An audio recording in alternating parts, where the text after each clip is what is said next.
ඔයා ක්‍රිස්තියානි වුණත් කතෝලික වුණත් ඔයා ජීවිතේ නාගන්න යන තැනක් සහ ඔයා ඒක නාගන්න කලින් මම ඔයාට කියන්න ඕන කියලා හිතුන නිසා මම ඔයාට දෙයක් කියලා දෙන්න. අපිට දෙවියන් වහන්සේ දෙයක් දුන්නාම ඒකට ප්‍රොසෙස් එකක් තියෙනවා. ඒක අපි නාගන්න හෝ ඒකේ හරි අවසානයේ යන ඒක සාර්ථක කරගන්න හරි ප්‍රොසෙස් එකක් තියෙනවා. ඔයගොල්ලෝ අහලා තියෙන මේ කතාව පේත්‍රස් වතුර ඇවිද්දෙක් ගැන ජේසුස් වහන්සේත් එක්ක. ඔබ ජේසුස් වහන්සේ නම් මට ඔබ වගේම වතුර පිට පයින් එන්න අන කරන්න කියලා. අපි තොක් කරනවා අපි කියනවා දෙවියන් වහන්සේ නම් මට මේක අනිවාර්යෙන් ලබා දෙන්න ස්වාමීනි කියලා. ඊට පස්සේ ජේසුස් වහන්සේ මොකද කියන්නේ? ජේසුස් වහන්සේ කියනවා එන්නයි උන්වහන්සේ කීස එක. දැන් ජේසුස් වහන්සේ හරි එන්න කියලා කිව්වා. අපිට දෙවියන් වහන්සේකින් දෙයක් හම්බුනේන් පස්සේ අපි පේත්‍රස් ගැන කතා කරමු. පේත්‍රස් දෙවියන් වහන්සේ දැන් ඇවිදන් එන්න කියලා කිව්වා.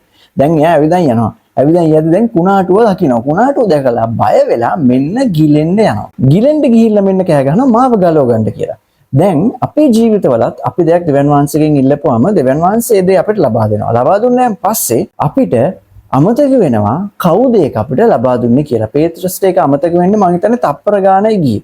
ඔයාට ඒක අමතක වෙන්න සමහරවිට දවස් ගාණක්, සති ගාණක්, මාස ගාණක් යන්න පුළුවන්. හැබැයි අමතක වෙන ඕන්න දෙවනි ෆේස් එක. ඊට පස්සේ ජේසුස් වහන්සේ අත දිගු කරලා පේත්‍රස්ව බේර ගන්නවා. අතින් අල්ලගෙන බේර ගන්නවා. බේරගෙන මෙන්න මෙහිම කතාවක් කියනවා. ඒකෙනෙම ජේසුස් වහන්සේ අත දිගුකට ඔහු අල්ලාගෙන ඇදහිලි මත තැනැත්ත කුමක් නිසා සැකවේදයි කීසේක.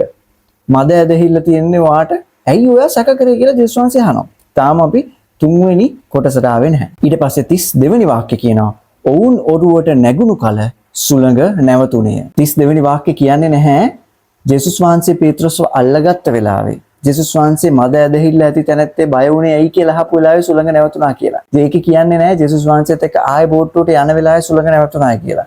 සුළඟ නැවතුණා කියන්නේ කොතනද? බෝට්ටුවට නැග්ගෑන් පස්සේ.